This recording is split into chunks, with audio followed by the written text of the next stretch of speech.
Welcome! Today I'm showing you how to customize Quick Launch into a Samsung Galaxy S22 Ultra. First of all, open your settings, then scroll down and find Advanced Features option.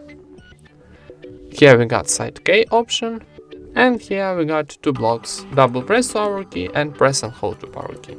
So double press to power key we can customize, for example, now I got Quick Launch camera, or you can change Open app, for example, maybe Google Chrome. Choose your application and press and hold block. It's two options: Wake Bixby or Power Off menu. So if you choose Wake Bixby, press and hold, and Bixby is open. If you choose Power Off menu, press and hold, and Power Off menu, how you can see, is open. And that's it. Thank you for watching. Leave thumbs ups and subscribe to our channel.